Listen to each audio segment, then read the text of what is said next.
यो बिग्रेको भत्केको बनाउनु पर्ने कुराहरू चाहिँ 35 वर्ष अलमोस्ट 35 वर्ष हुन्छ। हामीले पाएको म्यान्डेट भनौँ अलिक मिनिमम म्यान्डेट 5 वर्षको भनेको यो यति स्पिडले पनि पुगेन। 7 गुणा हुनुपर्छ, 5 into 7 टाइम्स, बल्ल 35 इयर्सको चाहिँ म्याच हुन्छ। त्यसले गर्दाखेरि अहिले हाम्रो साथीहरू जो मन्त्रालयमा हुनुहुन्छ र हामी पनि सांसदको रूपमा चाहिँ हुँदै गर्दाखेरि चाहिँ यो कलेक्टिभली चाहिँ त्यो स्पिड चाहिँ अझै बढ्नुपर्छ, त्यो ध्यान चाहिँ दिनुपर्छ होइन। संयम त अपनाउनु पर्ने कुराहरू भयो, तर स्पिड अझै पनि पुगेको छैन।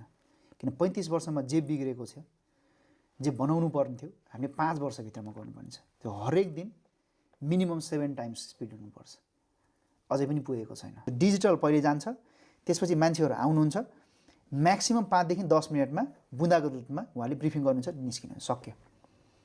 अनि त्यसको ट्र्याकिङ मेकानिजम हुन्छ, त्यो पनि डिजिटल हुन्छ। तपाईँको काम भयो भएन त्यो डिजिटली थाहा हुन्छ। सो यति मात्र हामीले गर्न सक्यौँ भने धेरै ठुलो कुरा होइन नि त्यो त। अहिले त एआईको जमाना छ, डिजिटल जमाना छ भनेपछि त्यसमा चाहिँ हामीले नागरिकलाई सबभन्दा फर्स्टमा राखेका छौँ, सेवा प्रभावलाई सबभन्दा टप प्रायोरिटी राखेका छौँ, र अर्को त्यो डिजिटल गभर्नेन्स हामीले जुन भनेको छौँ, अब नागरिकलाई थाहा चाहिँ हुन्छ यो कुराहरू। सबभन्दा ठुलो कुरा त भेट्नै नपरोस्।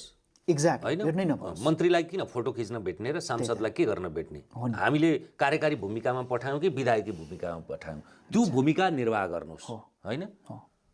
र त्यो सायद पार्टीले परिपत्र पनि जारी गरेको छ। त्यो अनुशासनदेखि, समयदेखि, ऊर्जादेखि लिएर एकदम सहभागिताका दृष्टिकोणले पनि त्यो प्रत्युत्पादक हुन्छ भनिसकेको छ। हो, त्यसमा फेरि हाम्रो मन्त्री र मन्त्रालयको चाहिँ पर्फर्मेन्स इभ्यालुएसनमा चाहिँ सबभन्दा बेस्ट पर्फर्मेन्स कहाँ दिन्छ, जुनमा चाहिँ सकेसम्म कम्प्लेन नआओस्, अर्को चाहिँ फिजिकली कसैले गएर भेट्नै नपरोस् कि।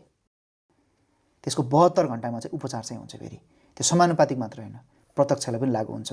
र अर्को त्यो मन्त्रीको हकमा पनि, अहिलेको मन्त्रालयमा भएका जति पनि मन्त्रीहरू चाहिँ हुन्छ उहाँहरूलाई केसम्म थाहा छ भनेपछि 100 डेजमा उहाँहरूले पर्फर्मेन्स राम्रो गर्नु भएन भने उहाँले ठाउँ चाहिँ खाल्नु वेटिङ लिस्टमा भएका अब्बल सांसदहरू चाहिँ रेडी चाहिँ हुनुहुन्छ। त बालेनजीले त्यसको र हाम्रो सभापतिले पनि त्यसको चाहिँ राम्रो तरिकाले उहाँहरूलाई त्यो चाहिँ बुझाइ चाहिँ सक्नु भएको छ।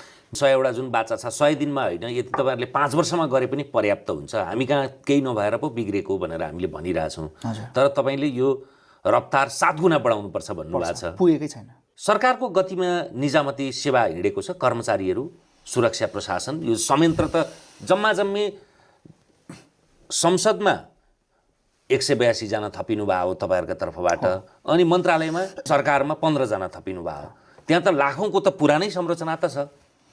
त्यो यस्तो रहेछ, हरेकचोटि त्यो हाम्रो दिमागमा पनि के त्यो पर्सेप्सन हुन्छ नि, तपाईँको पर्सेप्सन कन्सियसनेस के भइसकेछ भनेपछि पर्मानेन्ट सरकार ब्युरोक्रेसी हो, जुनसुकै सरकार आए पनि यिनीहरूले घुमाइदिन्छ, यो हुन्छ, आफ्नो तरिकाले चलाउँछन् भन्ने खालको हिसाबमा। अनि त्यो बेलामा के भयो, मन्त्री जो मन्त्री आउँछ, जो सरकार पनि के भयो त, उनीको मन मस्तिष्क दिमागमा के रहेछ भनेपछि यिनीहरूलाई चलाउन सकिन्छ, बरु यिनीहरूबाटै उनीहरूकै पेसमा चल्यो भने बरु ठिक छ। त्यही अनुसारले सचिव आफ्नो अनुसारले ल्याउने, सचिव त्यही अनुसारले ल्याउने खालको जुन परम्परा छ।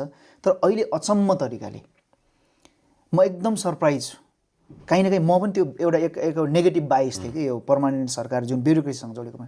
तर अहिले हेर्नुहोस् त, प्रधानमन्त्रीको एउटा निर्देशन र सामान्य प्रशासनमा प्रतिवादीले लिएको स्ट्यान्डहरू हेर्नुहोस् त, सम्भवतः आजभरिमा यो बाँकीको 24 घन्टामा परिपूर्त गर्नुपर्ने जति पनि स्थानीय सरकार छन्, सम्भवतः अस्तिसम्म उपमहानगरपालिकामा गए, त्यसपछि नगरपालिकामा, अब गाउँपालिकामा अबको 24 घन्टामा चाहिँ रिक्त रहेका जति पनि प्रशासकीय प्रमुखदेखि लिएर त्यो ठाउँमा चाहिँ जाँदैछन्। कोही पनि जान्न त नभन्ने रहेछ नि त। कसले भन्छ अब भन्ने ठाउँै छैन नि होइन। भनेपछि फेरि यो त के रहेछ भने इच्छा शक्ति रहेछ कि फेरि।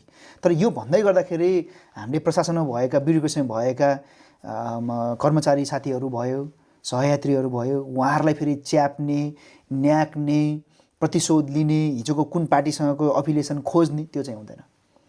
त्यो गर्नु पनि हुँदैन। र यदि कसैले गर्छ भने चाहिँ हामी छौँ है। फेरि कुन नीति नियमले छेकेको, जस्तै अहिले सिम्पल 40-50 हजारको तलब खाएर बाँचिरहेको कुनै अफिसरले काठमाडौँमा कसरी सर्भाइभ गर्ने भन्ने कुराहरू, यो आम नागरिकका मुद्दा पनि हो, कर्मचारीको मुद्दा पनि हो।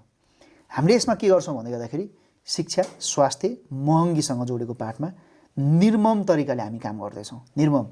भोलिको दिनमा 50-60 हजार कमाउने एउटा सामान्य व्यक्तिले पनि राम्रो आफ्नो बालबच्चालाई पढाउन सक्ने हैसियत होस्, उपचार पाएर महँगो उपचार गर्नुपर्ने नहोस्। जस्तै अब वीर अस्पतालदेखि लिएर जति पनि तपाईँको सरकारी सेवा प्रशासनसँग जोडेको, हेल्थ सेक्टरसँग जोडेको र अर्को महँगीको कुराहरू भयो, 25-30मा तपाईँको फलाएको चिजहरू काठमाडौँसम्म या सहर क्षेत्र या कुनै ठाउँ पुग्दाखेरि 200-300 रुपियाँ त नहोस्।